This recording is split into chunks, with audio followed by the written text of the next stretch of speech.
সারাক্ষণ এই অসভ্য জঙ্গলি ম্যাডামের কথা চিন্তা করতে করতে আমি শুধু তারই দেখি সবসময়। এই যে কাজের মেয়ে রহিমা, তুমি আমার সামনে দাঁড়ায় আছো, অথচ আমি দেখতেছি যে আমার সামনে আমার জঙ্গলি ম্যাডামটা দাঁড়ায় আছে। এই ম্যাডাম, আপনি আমার কল্পনা আসা বন্ধ করেন তো। এবার বুঝতে পারছো? কল্পনায় না, বাস্তবে আমি তোমার সামনে দাঁড়ায় আছি। জি ম্যাডাম, বুঝতে পেরেছি। গুড ইভিনিং, ভালো আছেন? আমি জঙ্গলি, তাই না? না ম্যাডাম, আপনি তো অনেক সুইট। আমি জঙ্গলি, আমার 14 গোষ্ঠী জঙ্গলি, জঙ্গলে আমাদের বসবাস। আমি অসভ্য, তাই না? ছি ছি ম্যাডাম, কি বলেন? আপনি সভ্যতা, আপনি ভদ্রতা, আপনি শিক্ষিতা, আপনি মমতা। অসভ্যতা আমি, তাহলে ম্যাডামটা কি অসভ্য বলে? যাই হোক, এইসব হিসাব আমি তোমার সাথে পরে করছি। তোমার মা বাসায় আছেন? জি। ওনার সাথে আমার জরুরি কথা আছে। কি ব্যাপারে ম্যাডাম?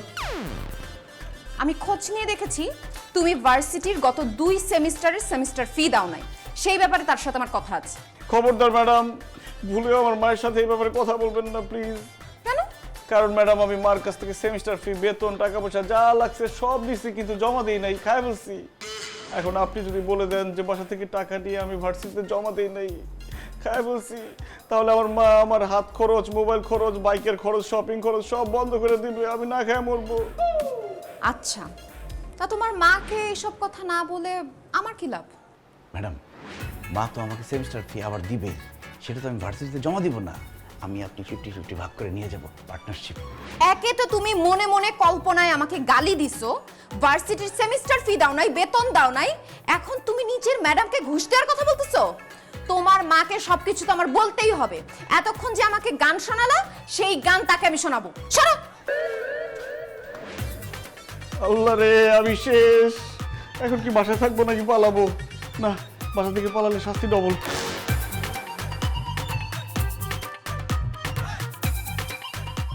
ম্যাডাম, আপনি আমাদের বাসায় এসেছেন, আমি খুব খুশি হয়েছি। আচ্ছা, ওই যে ভিসি স্যারের যে অপারেশন হলো, উনি এখন কেমন আছেন? ভালো তো? ভিসি স্যারের কি অপারেশন হয়েছে আন্টি? কেন, কয়দিন আগে ওই যে ভিসি স্যারের কিডনিতে পাথর হয়েছিল, সেই কারণে অপারেশন হলো। হায় হায়, আবিরের সে কি কান্না! বলতেছে স্যার তো টাকা পাবে কোথায়, স্যারের টাকা না হলে তো অপারেশন হবে না। আমি ওর কান্না দেখে পাশের বাড়ি থেকে 50,000 টাকা এনে ওকে দিছি, তারপরে ও কান্না থামাইছি। আন্টি, আবির আপনার সাথে মিথ্যা কথা বলছে 50,000 টাকা নেওয়ার জন্য। ভিসি স্যারের কিডনিতে কোনো পাথরও হয়নি, তার কোনো অপারেশনও হয়নি। কি? ভিসি স্যারের কিডনিতে পাথর হয় নাই? এই, তুই কেন বললি যে ভিসি স্যারের কিডনিতে পাথর হয়েছে? আরে মা, কিডনিতে পাথর হয়েছে, কিন্তু সেটা ভিসি স্যারের না, সেটা হয়েছে আমাদের কলেজের প্রিন্সিপাল স্যারের। তার টাকা দরকার ছিল, তুমি যে 50,000 টাকা দিচ্ছ সেটা আমি প্রিন্সিপাল স্যারকে দিচ্ছি। ম্যাডাম তোর প্রিন্সিপাল স্যারকে চিনে না, এই জন্য ভাবছি আমি মিথ্যে কথা বলছি। একটা চট দিয়ে তোর 32টা দাঁত আমি ফেলে দেবো।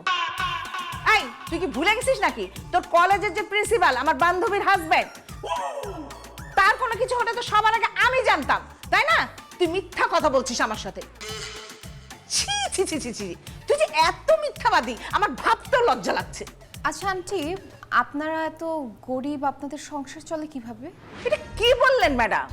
আমাদের পোশাক আশাক বাড়িঘর দেখে কি মনে হয় যে আমরা গরিব? না না, বাড়িঘর দেখে একদমই গরিব মনে হয় না, কিন্তু আবির তো 2 সেমিস্টারের ফি দিতে পারে নাই। আমি ভাবলাম আপনারা গরিব কিনা, টাকা পয়সার অভাবে সেমিস্টার ফি দিতে পারছেন না কিনা।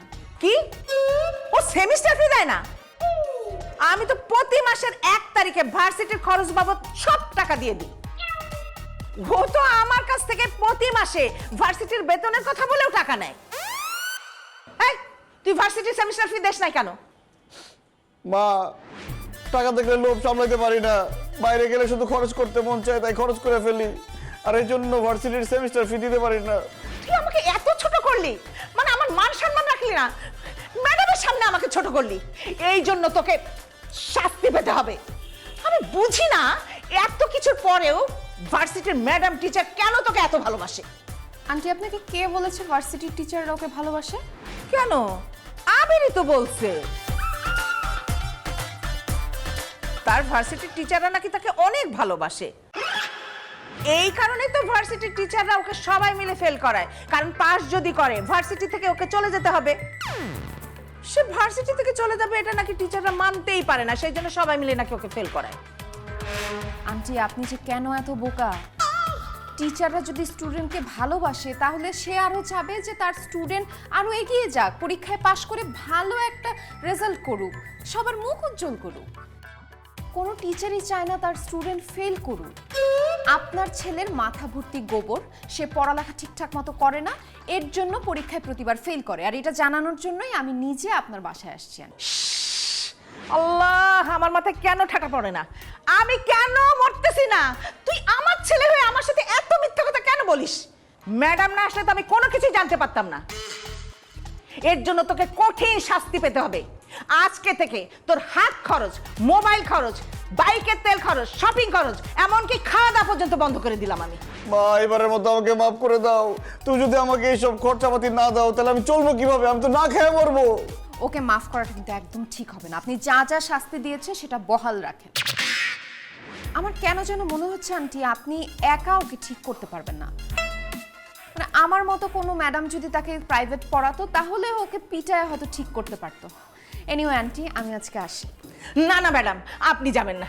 তাহলে আজকে থেকেই আপনি আমার ছেলেকে প্রাইভেট পড়ান। আপনি মেরে কেটে যেভাবেই পারেন পড়াশোনা করিয়ে ওকে পাশ করিয়ে দেন। প্রশ্নই আসে না, আমি জীবনেও এই ম্যাডামের কাছে প্রাইভেট পড়বো না। তোমাকেও প্রাইভেট পড়ানোর কোনো ইচ্ছা আমার নাই, কিন্তু আন্টি মুরব্বী মানুষ, সে বলছে তার কথা তো আমি ফেলতে পারি না, আমি তোমাকে প্রাইভেট পড়াবো। প্রতিদিন সন্ধ্যা 6টা থেকে 8টা রেডি থাকি। আন্টি আসি আছে।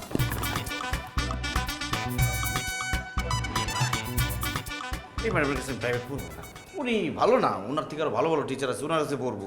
একটা চর দিয়ে দাঁত ফেলে দেবো। ম্যাডাম একটু তাড়াতাড়ি পড়া শেষ করেন, আমার বন্ধুরা বাইরে দাঁড়ায় আছে, আড্ডা দিতে যেতে হবে। চুপ করো। স্বরবর্ণ বলো। সর্ববর্ণ ইতিহাসের কোন চ্যাপ্টার ম্যাডাম? স্বরবর্ণ ইতিহাসের কোনো চ্যাপ্টার না, বাংলা ব্যাকরণের স্বরবর্ণ। অ আ রস্বই দীর্ঘই বলো। কি বলতেছেন ম্যাডাম? আমি কি বাচ্চা ছেলে আমি যে অ ই পড়বো? আমি ভার্সিটি পড়ুয়া ছেলে, আমি অ ই কেন পড়বো?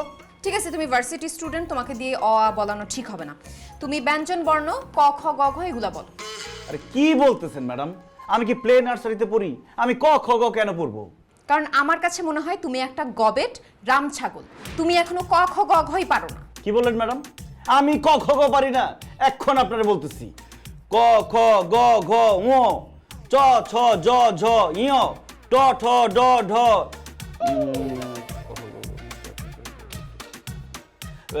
ক খ গ ঘ ক খ গ ঘ ঙ না ক খ গ ঘ ঙ ট ঠ। ম্যাডাম কি ব্যাপারে এরকম জ্বরে আসতেছে কেন? মনে পড়তেছে কেন সব সিরিজ? তালবস্য, দন্তস্য, মূর্ধন্যস্য, প ফ জ র ল, একসাথে তো সবকিছু মনে পড়তেছে না। ছি ছি ছি ছি, তুমি একটা ভার্সিটি স্টুডেন্ট, তুমি এখনো ক খই পারো না? তুমি বেঁচে আছো কেন? কচু গাছের সাথে ফাঁস দিয়ে মরো। অবশ্য তুমি কচু গাছের সাথে ফাঁস দিতে গেলে কচু গাছও তোমাকে দেখে লজ্জা পাবে। ম্যাডাম সেই ছোটবেলায় ক খ গ পড়ছি, বড় হয়ে তো আর পড়ি নাই, এই জন্য মনে পড়তেছে না। শুধু আমি না, এরকম অনেকেই অনার্স মাস্টার্স কমপ্লিট করে ফেলছে, বড় বড় চাকরি করতেছে। আপনি ধরে দেখবেন ক খ গ সব সিরিয়ালি বলতে পারবে না। চুপ করো। তোমাকে যেহেতু ক খ বলতে বলছি তুমি পারো নাই, সো তুমি আগে ক খ মুখস্থ করবা, তারপর তোমাকে আমি ইতিহাস পড়াবো। আর তোমাকে পড়ানোর জন্য এই যে আদর্শ লিপি নিয়ে আসছি আমি। নাও, তুমি এখন ক খ পড়বে, তারপরে তোমার ইতিহাস পড়ানো শুরু করবো। নাও ধরো। কি বলতেছেন ম্যাডাম? আমি যদি এখন ক খ পড়ি আমার কি মান সম্মান থাকবে? সব শেষ হয়ে যাবে না? আমি ক খ পড়তে পারবো না, আপনি আমাকে ইতিহাস পড়ান। ঠিক আছে, তোমাকে খুব সহজ একটা প্রশ্ন করব, যদি প্রশ্নের সঠিক উত্তর দিতে পারো তাহলে তোমাকে আর ক খ পড়াবো না, ইতিহাস পড়ানো শুরু করব। ঠিক আছে, বলেন কি প্রশ্ন? আচ্ছা, ইতিহাস শব্দটার উৎপত্তি কোত্থেকে? সে অনেকদিন আগের কথা। একবার হাঁস চিন্তা করলো মুরগির কাছে একটা চিঠি লিখবে। তারপর সে চিঠি লিখতে শুরু করলো, প্রিয় মুরগি, আমার তো ডিম বড়, আমার ডিম পাড়তে খুব কষ্ট হয়, তোমারও কি ডিম পাড়তে কষ্ট হয়? জানাবে কিন্তু। ইতিহাস। এখান থেকেই ম্যাডাম ইতিহাস শব্দটির উৎপত্তি হয়েছে। তোমার মাথা! এসব উদ্ভট কথা তোমাকে কে বলছে? হে আল্লাহ, হাঁস মুরগিকে চিঠি লিখতে গিয়ে নাকি ইতিহাস শব্দের উৎপত্তি হয়। শুনো, ইতিহাস শব্দের উৎপত্তি হয়েছে ইতিহ নামক একটি শব্দ থেকে, যার অর্থ হচ্ছে ঐতিহ্য। ঐতিহ্য মানে হচ্ছে মানব জাতির অতীত জীবনের শিক্ষা, ভাষা, অভ্যাস, শিল্প, সাহিত্য ও সংস্কৃতি, যেটা ভবিষ্যতের জন্য সংরক্ষিত থাকে। এই ঐতিহ্যকে এক প্রজন্ম থেকে আরেক প্রজন্মের কাছে পৌঁছে দেওয়াকেই ইতিহাস বলে। হো সরি ম্যাডাম, এই লেখাটা যে বইতে ছিল সেই বইটা আমার চোখে পড়েনি। বই পড়া তো দূরের কথা, আমার কাছে মনে হচ্ছে তুমি বই জীবনে ছুঁয়েও দেখো নাই। যেহেতু তুমি আমার প্রশ্নের উত্তর দিতে পারো নাই, সেহেতু এখন তুমি ক খ গ ঘই পড়বে। নাও, পড়া শুরু করো।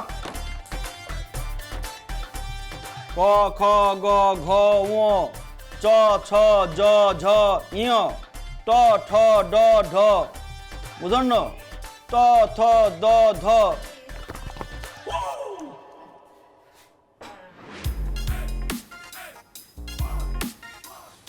ম্যাডাম, জি আবিরের সঙ্গে কি আর কোনো বাচ্চা ছেলে পড়তেছে? না আন্টি, কেন? তাহলে যে আমি ভেতর থেকে শুনলাম ক খ গ ঘ, এগুলো কে পড়ছে? আপনার ছেলে পড়ছিল। কি? আমার ছেলে ক খ গ ঘ পড়বে? এটা তো বাচ্চাদের পড়া। আন্টি, আপনার ছেলের ব্রেন একটা বাচ্চার ব্রেন থেকেও খারাপ, সে এখনো কখই পারে না। ইয়া আল্লাহ, এটা আমি কি শুনতেছি? আমার ছেলে ক খ গ ঘই পারে না। আন্টি, এমন একটা ভাব করছে মানে সে পারবে, তারা ধরলে সেও পারবে না। আরে আন্টি অজ্ঞান হয়ে গেছে। কিসের অজ্ঞান হয়েছে? মা, আন্টি, এই পানি পানি।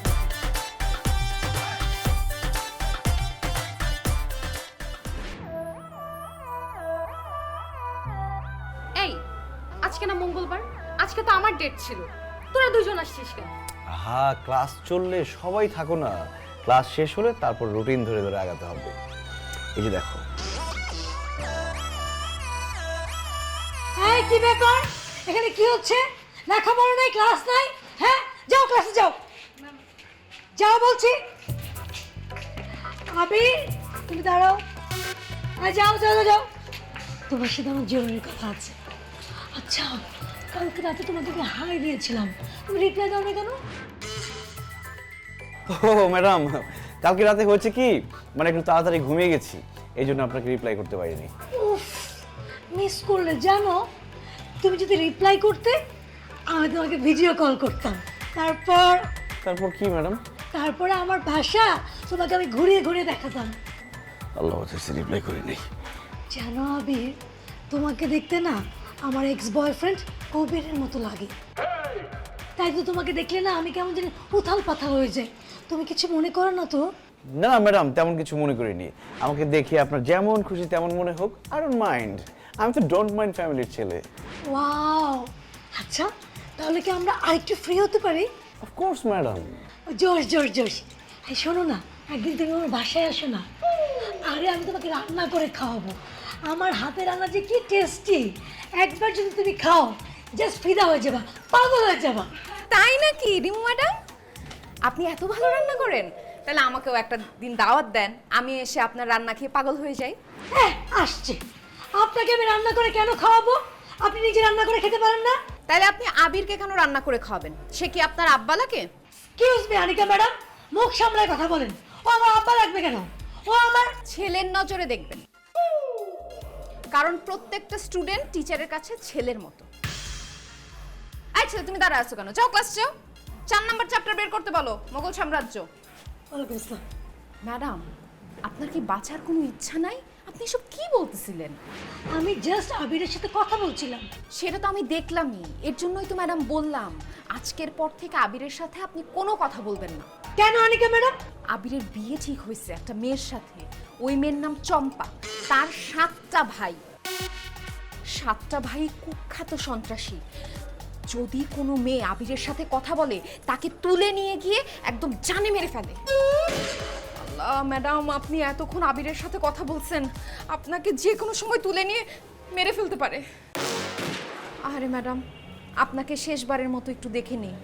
যদি কিছু খাইতে মন চায় খেয়ে নেন, যদি কোনো ইচ্ছা পূরণ করতে হয় করে নেন। ও মা গো, কি বলতেছেন আপনি আনিকা ম্যাডাম? না না, আমি এত তাড়াতাড়ি মরতে চাই না। আপনি আমাকে একটা উপায় বের করে দেন যাতে আমি বাঁচতে পারি। ম্যাডাম, উপায় একটাই, এখন থেকে আপনার সঙ্গে যখনই আবিরের দেখা হয় আপনি তাকে আব্বাজান বলে ডাকবেন। তাহলে যেই মেয়ের সাথে আবিরের বিয়ে ঠিক হয়েছে, ওই মেয়ে ভাববে আপনি আবিরকে ছেলের মতো দেখেন, তাইলে আপনাকে আর কিছু করবে না। ঠিক আছে, এখন থেকে যখনই আমার আবিরের সাথে দেখা হবে ওকে আমি আব্বা বলে ডাকবো। আর আপনাকে অনেক অনেক থ্যাংক ইউ, আমাকে বাঁচানোর জন্য। হাসি। ক্লাস ওদিকে। জি জি জি।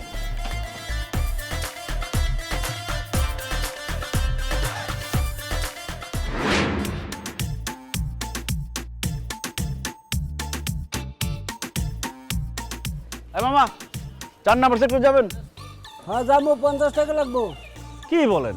এখান থেকে 4 নাম্বার সেক্টর দেখা যায়, 50 টাকা ভাড়া? এই জায়গা থেকে তো আকাশও দেওয়া যায়, আকাশও কি 20 টাকা দিলে যাবো? দেখেন ভার্সিটি ছুটি হয়েছে, মেজাজ টেজাজ খারাপ, কথা বাড়েন না।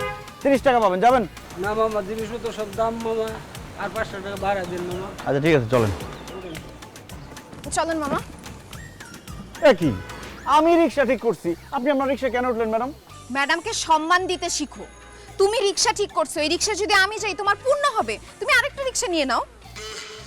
এই রোডের মধ্যে আধা ঘন্টা দাঁড়ায় থেকে আমি রিক্সা পাইছি, এই রিক্সা আমি যাবো, ম্যাডাম আপনি অন্য রিক্সা যান। তোমার কত বড় সাহস, তুমি আমার মুখে মুখে কথা বলো? কানে ধরো, কানে ধরো বলতেছি। রাখেন আপনার কানে ধরা, এটা কি ক্লাস নাকি যে আপনি সবসময় কানে ধরো বলবেন? আচ্ছা ঠিক আছে, রিক্সা যেহেতু আপনারও দরকার আমারও দরকার, আর রিক্সাও একটা, চলেন না দুজন পাশাপাশি বসে গল্প করতে করতে যাই। আমি তোমার ম্যাডাম, তুমি আমার স্টুডেন্ট, তুমি আমার বয়ফ্রেন্ড না যে তোমাকে নিয়ে নিয়ে আমি রিক্সায় যাব। তোমার কত বড় সাহস, তুমি আমাকে এই কথা বললা? আজকে প্রাইভেট পড়াইতে আসি, তোমাকে আধা ঘন্টা আমি কান ধরে দাঁড় করায় রাখবো। মামা চলেন।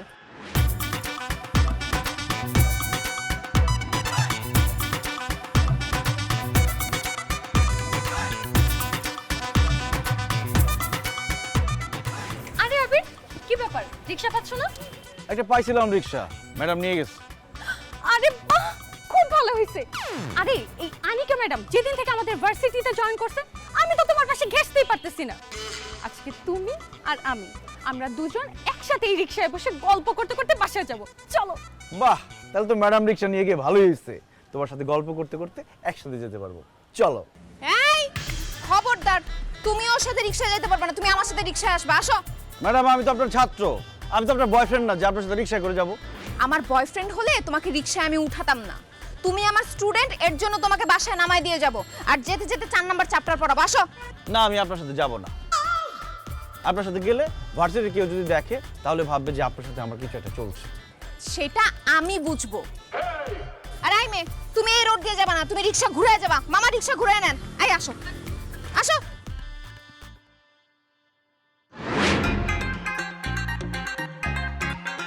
কি ব্যাপার আবির, তুমি গাল ফুলায় বসে আছো কেন? বই খোলো। গাল ফুলায় বসে থাকবো না, কি করবো ম্যাডাম? আপনি আমাকে কোনো মেয়ের সাথে মিশতে দিচ্ছেন না, কথা বলতে দিচ্ছেন না, প্রেম করতে দিচ্ছেন না। বলেন, আমার মতো এরকম ইয়াং স্মার্ট অবিবাহিত ছেলে এইভাবে কি বাঁচতে পারে? আরে আমি তো একটা মেয়ে মানুষ, তুমি আমার সাথে কথা বলতেছো, আমার সাথে মিশতেছো, এটা তো তোমার হচ্ছে না। ম্যাডাম আপনার সাথে মিশতেছি, আপনার সাথে কথা বলতেছি, কিন্তু আপনি তো আমার টিচার, আপনার সাথে তো আর প্রেম করতে পারতেছি না। যদি আপনার সাথে প্রেম করতে পারতাম তাহলে অন্য মেয়েদের থেকে দূরে থাকতাম। আচ্ছা, তা প্রেম কিভাবে করে? কেন ম্যাডাম, আপনি জানেন না? আরে আমি জানি না দেখেই তো তোমাকে জিজ্ঞেস করছি। বলো, প্রেম কিভাবে করে? ম্যাডাম নাটক সিনেমায় যতটা দেখেছি, পাশাপাশি বসা, হাতে হাত রাখা, চোখে চোখ রাখা, কাছাকাছি আসা, লজ্জা লাগতেছে তারপরে বলতেছি, 2-4টা চুমা দেওয়াটাই প্রেম বলে। তা এই প্রেমটা তোমার কোনো মেয়ের সাথে কেন করতে হবে? তুমি বইয়ের সাথে প্রেম করতে পারো না? তুমি বইয়ের কাছাকাছি বসবে, বইয়ের পৃষ্ঠায় হাত রাখবে, বইয়ের দিকে চোখ দিয়ে পড়ার দিকে মন দিবে। পড়া শেষ হলে বইটাকে একটা চুমু দিয়ে রেখে দিবে। এখন থেকে তুমি বইয়ের সাথে প্রেম করা শুরু করো। আর কি বলতেছেন ম্যাডাম, বইয়ের সাথে প্রেম করে আমার কি লাভ? বইয়ের সাথে প্রেম করলে তুমি মানুষের মতো মানুষ হবা, অনেক জ্ঞান অর্জন করবা, ভালো একটা রেজাল্ট করতে পারবা। আর ভালো রেজাল্ট যদি করো তাহলে ভালো একটা চাকরি করতে পারবা। সো বইয়ের সাথে প্রেম করাতে অনেক লাভ। কিন্তু মেয়েদের সাথে প্রেম করলে তুমি কি পাবা? হতাশা, ধোঁকা, কষ্ট, দুঃখ, আর শেষে বিরাট একটা ছ্যাঁকা। এখন তুমি চিন্তা করে দেখো, মেয়েদের সাথে প্রেম করার চেয়ে বইয়ের সাথে প্রেম করাটা কিন্তু বেশি ভালো। না না ম্যাডাম, তারপরও মেয়েদের সাথে প্রেম করলে যে মিষ্টি মিষ্টি কথা বলে, বই তো আর মিষ্টি মিষ্টি কথা বলতে পারবে না। আরে বাবা, কথা বলার জন্য তো আমি আছি, তুমি আমার সাথে কথা বলবা। কি বলতেছেন ম্যাডাম, আপনার সাথে কি সব কথা বলা যাবে যেটা আমি আমার প্রেমিকার সাথে বলতাম? কেন বলা যাবে না? আচ্ছা তুমি একটা কাজ করো, কালকে তুমি আমার বাসায় চলে আসো। কালকে আমার ছুটির দিন, আমি সারা দিন বাসায় থাকবো আর তোমার কথা শুনবো। আমি দেখি তুমি কত কথা বলতে পারো। কি বলতেছেন ম্যাডাম? আমি আপনার বাসায় যাব, আপনার সাথে গল্প করব, কথা বলবো? আপনার আব্বা আম্মা কিছু বলবে না? আরে আমার আব্বু আম্মু তো বাসায় নাই, তারা গ্রামের বাড়িতে গেছে। তুমি একটা কাজ করো, কালকে আমার বাসায় চলে আসো, কালকে সারা দিন আমরা গল্প করে কাটায় দিব। ঠিক আছে ম্যাডাম, কালকে সকালবেলায় আমি চলে আসব। ও ঘড়ি তুমি তাড়াতাড়ি চলো, ও সকাল তুমি তাড়াতাড়ি আসো। হয়েছে, এবার বই খুলে পড়তে বসো। জি না।